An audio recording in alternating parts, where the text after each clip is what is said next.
오늘의 주요 뉴스입니다. 한국천문연구원 등이 참여한 국제공동연구진이 블랙홀에서 기체가 빨려들 때 회전하면서 만들어지는 부착 원반과 강력한 분출 제트를 처음으로 관측했습니다.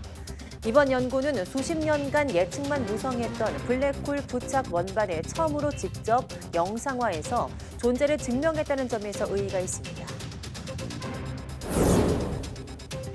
글로벌 경기 침체로 메모리 반도체 수요가 감소하면서 국내 기업들이 줄줄이 타격을 받고 있습니다.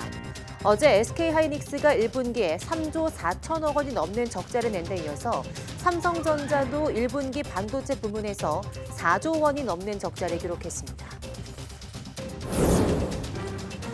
한미 두 정상은 반도체법에 대해서 구체적인 해법 대신 계속 협의를 이어가겠다는 원칙만 재확인했습니다. 재선 출마를 공식화한 바이든 대통령이 반도체법을 국내 정치의 주요 성과로 삼는 만큼 이에 대한 논의를 일단 뒤로 미뤘다는 분석입니다. 로봇이나 인공지능 등 첨단 기술을 외식업에 적용한 푸드테크가 최근 주목받고 있습니다. 지방자치단체를 중심으로 푸드테크를 육성해서 해외 진출을 지원하는 프로젝트도 만들어졌습니다. 일본 정부가 오는 29일부터 코로나19 입국 규제 철폐를 검토하고 있습니다. 현재 일본에 입국하는 사람은 코로나19 백신 3회 이상 접종 증명서나 입국 72시간 전 검사한 코로나19 음성 증명서를 제출해야 하는 상황입니다.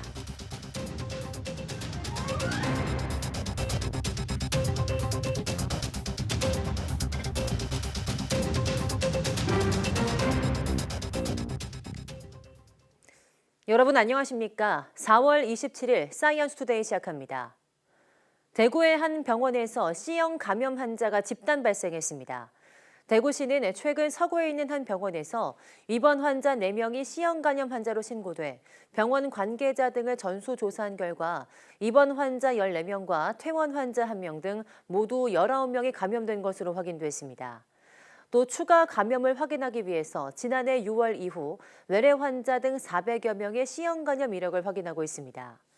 대구시는 C형 감염의 잠복기가 6개월인 점을 고려해서 2달마다 정기 검사를 하는 등 환자 발생 여부를 모니터링할 방침입니다. C형 감염은 혈액을 매개로 전파되는 바이러스성 감염병으로 일상생활에서 전파 가능성은 낮지만 치료가 어렵고 간암 등을 유발하는 감염병입니다. 아이들이 가장 많이 복용하는 해열제 가운데 하나인 챔프 시럽에서 기준치를 넘는 미생물이 나와 판매와 사용이 중단됐습니다. 유명 제품이라 믿고 먹인 부모들은 아이에게 문제가 생기지 않을까 불안을 호소하고 있습니다. 신윤정 기자입니다. 약국 중앙 판매대에 다양한 해열제들이 빼곡히 진열돼 있는데 한 줄만 텅 비었습니다. 어린이 대표 해열제인 아세트아미노펜 성분의 챔프 시럽이 모두 빠진 겁니다. 해열제 중에 엄마들이 제일 많이 사용하시는 약이고 아세트아미노펜이니까 타이레놀 성분에 이제 개별 포장되어 있는 해열제인데 대한약사회에서 긴급 안정성 속보가 이제 문자로 다 와서 확인하고 오늘 아침에 와서 이제 약을 다 뺀 거죠. 이달 초 갈변 현상이 나타나 식약처가 검사한 결과 기준치를 넘는 미생물이 검출됐기 때문입니다. 대장균, 살모넬라처럼 질병을 일으키는 병원성 미생물은 안 나왔지만 진균이 기준치를 넘겼습니다. 흔히 곰팡이균으로 불리는 진균은 피부에 닿거나 호흡기 등을 통해 인체에 유입되면 염증을 유발할 수 있는 것으로 알려져 있습니다. 식약처는 챔프 시럽의 제조와 판매를 전면 중단시키고 의사와 약사, 소비자들에게도 사용을 중단하라고 밝혔습니다. 제조 시설에 대한 또 품질 관리 영역에 대한 조사 결과를 토대로 해서 더 필요한 안전 조치가 필요한지에 대해서 검토할 예정입니다. 소식이 알려지자 맘카페 등 어린 자녀를 둔 부모들이 주로 가입한 인터넷 커뮤니티들은 발칵 뒤집혔습니다. 판매 1위 제품이라 믿고 최근까지도 먹였는데 부작용을 우려하는 목소리가 큽니다. 따로 대체제를 부모님들이 많이 알고 있지 않은 상황인 것 같아서 그냥 다른 부모님들도 많이 놀랐겠다는 생각은 한 것 같아요. 그 제품뿐만이 아니라 다른 제품에 대해서도 좀 쉽게 생각을 할 수 없겠다는 생각은.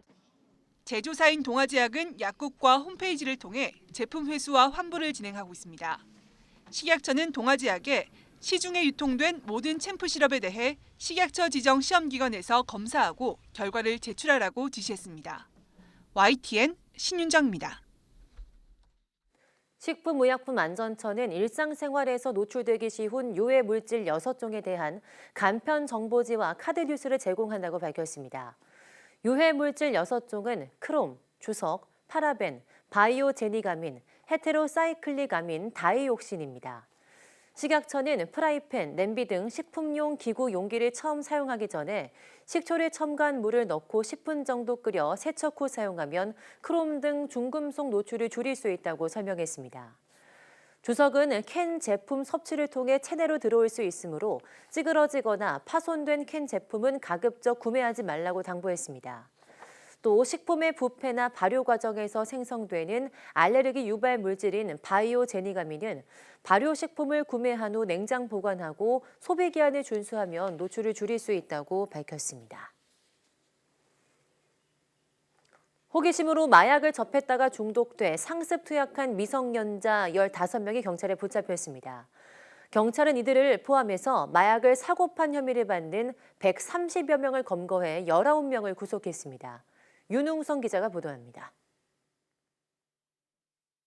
가방에서 주사기가 줄줄이 나옵니다. 필로폰과 케타민도 함께 발견됐는데 21g, 700회나 투약할 수 있는 양입니다. 공급책인 30대 남성 A씨가 판매책에게 넘기려던 마약입니다. 골목에 있는 통신 상자를 열자 툭 떨어지는 작은 물체. 언뜻 보면 전자담배용 액상용기 같지만 대마입니다. 판매책 B씨는 마약을 숨겨놓고 떠나는 이른바 던지기 수법을 이용하다가 덜미를 잡혔습니다. 동남아시아에서 확보한 필로폰과 대마 등 마약류를 SNS 등을 통해 판매한 39명이 경찰에 검거됐습니다. 또 이들에게서 마약을 사서 상습적으로 투약한 혐의를 받는 92명도 붙잡혔습니다. 특히 마약 투약자 가운데엔 16살에서 18살 사이 청소년 15명이 포함됐습니다. 경찰 조사 결과 호기심으로 마약에 처음 손을 댔다가 중독돼 상습 투약에 빠진 것으로 드러났는데 SNS에서 미성년자들을 만나 함께 마약을 투약한 성인들도 있었습니다. 필로폰 제공자들이 나쁜 사람인 것을 알면서도 중독 증세로 필로폰이 필요해서 어쩔 수 없이 만나게 되었다고 진술하였습니다. 이번에 경찰이 압수한 마약류는 1.5kg, 시가로 따지면 20억 원어치에 해당합니다. 경찰은 최근 미성년자들을 상대로 한 마약 범죄가 기승을 부리고 있는 만큼 이들에게 마약을 제공하는 범죄자들에 대한 수사력을 집중할 계획입니다. YTN 윤웅성입니다.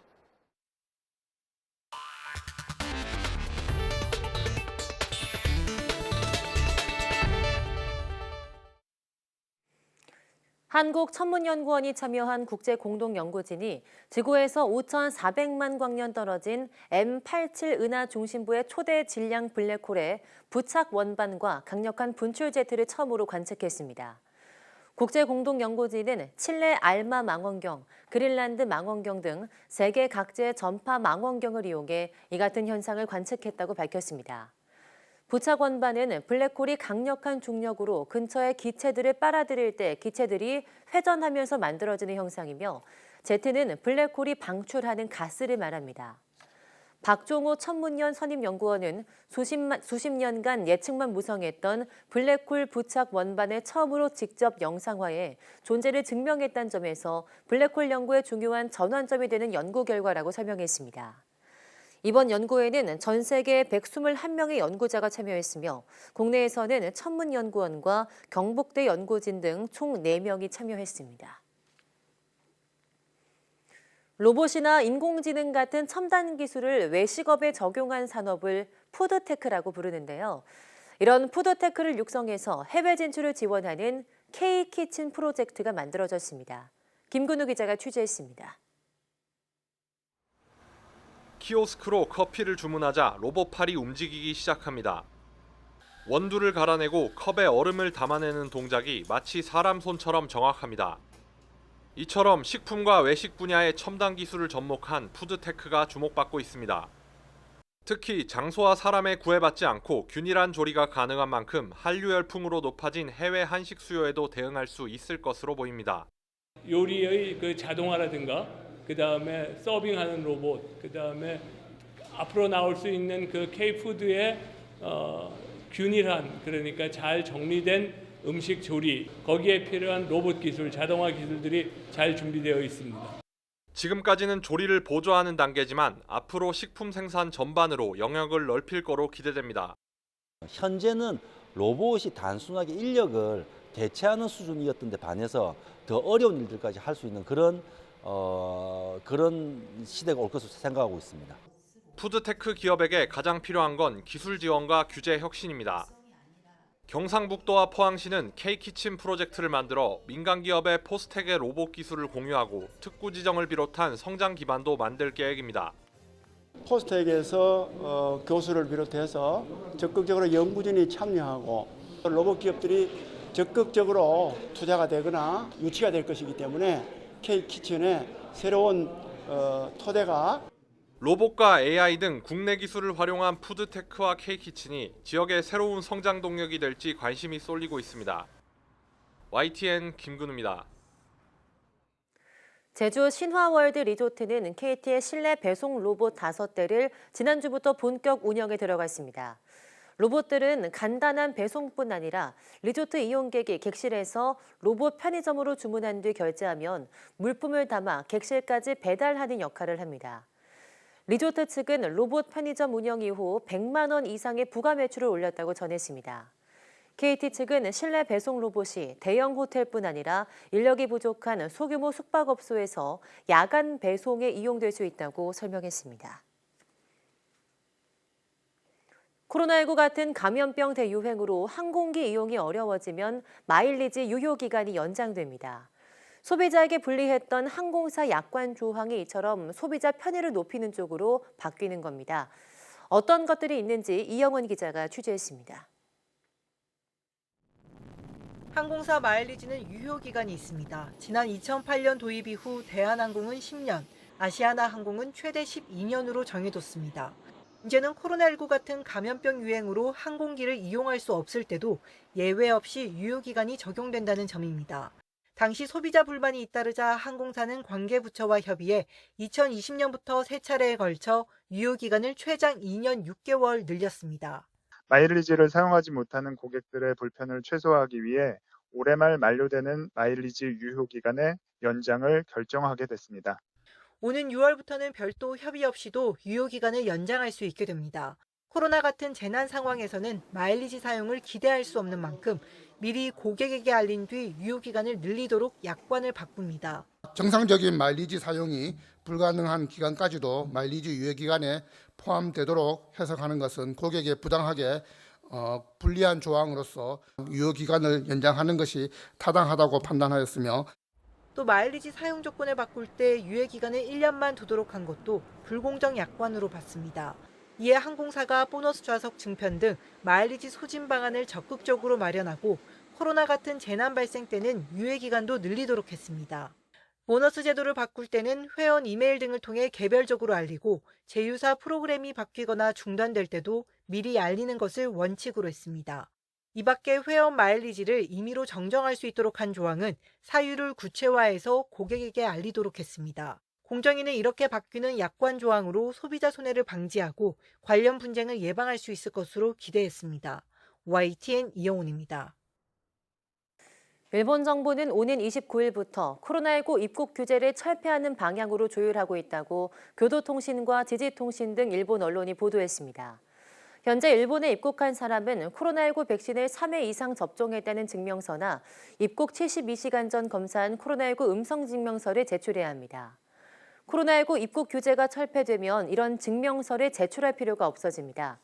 일본 정부는 당초 코로나19의 전염병 분류 기준을 2류 상당에서 5류로 변경하는 다음 달 8일부터 입국 규제를 철폐한다는 방침이었지만 다음 주부터 시작되는 황금 연휴 전에 철폐하는 방향으로 조율하고 있다고 일본 언론이 전했습니다. 지지통신에 따르면 일본 정부는 오는 28일 이런 방침을 발표하는 방안을 상정하고 있습니다. 삼성전자가 올해 1분기 반도체 부문에서만 4조 원이 넘는 적자를 기록했습니다. 삼성전자는 오늘 반도체 부문 영업이익이 4조 5,800억 원 영업 손실이 났다고 공시했습니다. 영업이익은 6,402억 원으로 지난해 같은 분기 대비 95.5% 줄었고 매출액도 63조 7,454억 원으로 18% 감소했습니다. 당기순이익은 1조 5,746억 원에 그쳐서 지난해 같은 분기 대비 86% 넘게 급감했습니다. 하루 앞서 발표된 SK하이닉스의 올해 1분기 실적도 3조 4천억 원이 넘는 적자로 역대 최악의 실적을 기록했습니다. 한미 두 정상은 삼성과 현대차를 비롯한 우리 기업에 타격을 줄 반도체법과 IRA법에 대해 구체적인 해법을 내놓는 대신 계속 협의를 이어가겠다고 밝혔습니다. 바이든 대통령은 중국을 겨냥한 법이 아니라며 한국과 윈윈할 수 있다고 설명했습니다. 박기환 기자입니다. 바이든 대통령은 중국 견제를 위한 반도체법이 한국 기업에 피해를 주는 게 아니냐는 미국 기자의 지적에 단호하게 아니라고 답했습니다. And now we have an enormous investment in the United States, well over $200 billion in long-term investment in semiconductors. And we're rebuilding the economy of the United States with those semiconductors. It's not designed to hurt China. 한국에서도 일자리가 늘어날 수 있어서 윈윈이라면서도 피해 최소화를 위해 노력하고 있다고 설명했습니다. So I think it's a win-win. Most of the South Korean companies believe that there's somehow a U.S. effort to slow them down, prevent their growth, or anything like that. We'd like to see them grow. 결국 한미 양국은 긴밀한 협의를 지속한다는 원칙만 재확인했습니다. 반도체법이 재선 출마 의지를 다진 바이든 대통령의 주요 성과인 만큼 일단 차후로 미룬 것으로 보입니다. 대신 윤석열 대통령은 양국이 바이오와 반도체 등 차세대 핵심 신흥기술 협력을 강화하기로 했다며 미래 세대가 더 풍요로워질 수 있다고 말했습니다. 전후방 효과로 나오는 다양한 넓은 이런 산업 생태계 구축에 또 많은 투자와 일자리의 기회를 가질 것입니다. 그리고 무엇보다 미래 세대에게 어떤 도전과 혁신 의지를 여기에 한미는 반도체 인재 등 4천여 명을 교류하는 데 모두 6천만 달러를 지원하고 양자 기술과 항공 우주 등 포괄적 분야에서 경제 협력을 강화하기로 했습니다. YTN 박견입니다. 국내 방송 콘텐츠를 외국으로 불법 송출해 우리 교민들에게 유료로 제공한 불법 IPTV 업체가 경찰에 적발됐습니다. 합법 서비스로 속여 2만 명이 넘는 교민을 가입자로 모았는데 이렇게 번 돈이 300억 원에 달하는 것으로 드러났습니다. 차상은 기자입니다. 서울 목동에 있는 오피스텔. 전원이 켜진 장비가 줄지어 있고 아래쪽에는 국내 유명 방송사 이름이 나란히 붙어 있습니다. 우리나라 방송을 실시간으로 외국에 전송하는 불법 송출 장비입니다. 불법 IPTV 업체 바로TV의 국내 총책 40대 A씨는 지난 2016년부터 지난해 말까지 미국 등 22개 나라에 국내 방송과 영화 등을 보냈습니다. 현지에도 법인을 차리고 합법인 것처럼 광고해 가입자 2만 5천 명을 끌어모으다가 국내 방송사와 미국 영화협회에 고발당하면서 수사선상에 올랐습니다. 사람이랑 기분을 되게 K 콘텐츠를 미국 현지 서버로 불법 송출하면 해외 운영책들이 모집한 전 세계 가입자들인 전용 셋탑박스를 이용해서 방송을 시청하는 방식으로 범행을 이어왔습니다. 실시간으로 불법 송출된 국내 방송 채널은 52개, 따로 제공한 국내외 영화와 드라마 등은 2,600편이 넘습니다. 저작권을 무시하고 벌어들인 돈이 7년 동안 300억 원에 달합니다. 불법 IPTV 업체는 한국의 인기 콘텐츠를 해외에서는 접할 기회가 적다는 점을 파고들었습니다. 불법 송출로 국내 방송사는 물론 현지에서 합법적으로 콘텐츠 서비스를 제공하는 기업까지 피해를 봤습니다. 요즘은 거의 미국의 주류층도 많이 보거든요, 한국 콘텐츠를. 이런 불법 사업자들이 권리도 없이 마음대로 서비스를 하니까 이익이 하나도 안 들어오는 거죠. 저작권법 위반 혐의로 국내 송출책을 구속한 경찰은 브라질에 있는 미국 법인 대표의 국내 송환을 진행하고 있습니다. 또 인터폴 적색 수배가 내려진 공범에 대해서도 수사를 이어갈 계획입니다. YTN 차상입니다. 교통법규를 위반한 차량만 골라 일부러 사고를 내고 보험금을 뜯어내는 사기가 기승을 부리고 있습니다. 지난해 피해 금액이 4,700억 원에 달해서 전년 대비 10% 넘게 늘었습니다. 김지선 기자입니다. 신호가 바뀌는 순간 꼬리물기 하는 차량을 옆에서 그대로 들이받고 차선을 바꾸는 차량을 발견하고 속도를 높여 뒤에서 부딪히기도 합니다. 과실 차량을 골라 일부러 사고를 내는 자동차 보험 사기입니다. 운전자가 교통법규를 위반한 경우 보험금을 더 많이 받아낼 수 있는 점을 노린 겁니다. 금융감독원은 최근 이처럼 교통사고 1,580여 건을 고의로 낸 뒤 보험금 84억 원을 뜯어낸 109명을 적발했습니다. 고의사고 혐의자들은 친구나 가족 등 지인과 함께 사전에 공모해서 운전자나 동승자로 역할을 바꿔가며 비슷한 유형의 교통사고들을 여러 번 반복해서 유발한 것으로 확인됐습니다. 자동차 보험 사기 피해액은 매년 증가세입니다. 지난해 보험업계에서 적발한 보험금은 4,705억 원에 달했는데 전년 대비 12% 넘게 늘었습니다. 전체 보험 사기 피해액의 40%가 넘습니다. 실선이나 교차로에서 진로 변경을 하는 차를 노린 경우가 가장 많았고 교차로에서 비보호 좌회전을 하거나 차선을 안 지키는 차를 들이받는 경우가 뒤를 이었습니다. 도로에서 후진하는 차를 일부러 피하지 않고 부딪히거나 임신부인 척 지나가는 차량의 신체 일부를 부딪히고 합의금을 뜯어내기도 합니다. 금융감독원은 자동차 보험 사기가 의심될 때는 현장 사진과 블랙박스부터 확보해 놓으라고 조언합니다. 또 현장에서 운전자가 합의하는 대신 보험사나 경찰에 도움을 요청하라고 당부했습니다. YTN 김지선입니다. 정부가 대학 혁신을 유도하기 위해서 학사 운영의 자율성을 대폭 확대하기로 했습니다. 교육부는 제5차 대학 규제 개혁협의회에서 대학이 사회 수요에 대응해서 스스로 학사 제도를 설계함으로써 적시에 우수 인재를 양성할 수 있도록 학사 제도를 개선하겠다고 밝혔습니다. 이를 위해 고등교육법의 대학 학사는 학칙에 따라 자율적으로 설계하고 운영한다는 원칙을 명시하고 정부는 학생 권익 보호와 부정 비리 방지 등 기본 사항만 규제할 계획입니다. 서울 강남구 압구정동 일대에 최고 70층까지 재건축이 추진됩니다.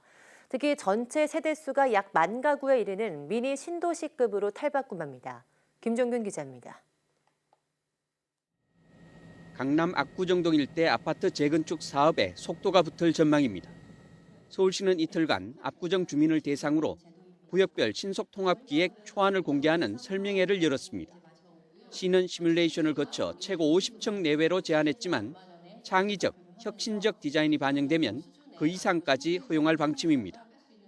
3구역은 최고 70층, 최고층을 추진 중입니다. 특히 압구정 일대를 한강변 생활권에 특화한 미니 신도시로 만든다는 마스터 플랜을 함께 제시했습니다. 이 3, 4, 5구역이 개별 단지로 재건축을 추진하시지만 이 압구정은 하나의 도시로서 가져가야 될 계획의 목표가 필요할 거고요. 압구정 재건축구 전체 세대수는 약 10,000가구로 예상됩니다.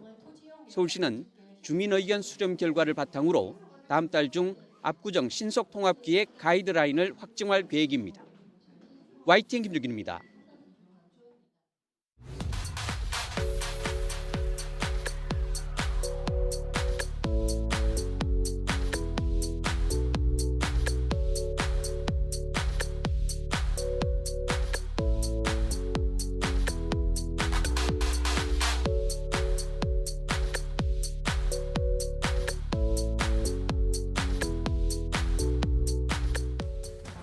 네, 올해는 대덕특구 50주년을 기념해서 더 특별해진 국내 최대 규모의 과학축제 2023년 대한민국 과학축제가 오늘 오후 2시 개회식을 시작으로 이번 주 일요일까지 펼쳐집니다. 오늘 오후 사이언스 투데이는 평소보다 2시간 앞당겨진 오후 2시에 시작해서 2023년 대한민국 과학축제 개회식 현장과 생중계로 함께 일반 과학 뉴스도 전해드릴 예정입니다. 많은 시청 바랍니다. 함께해 주신 여러분 고맙습니다.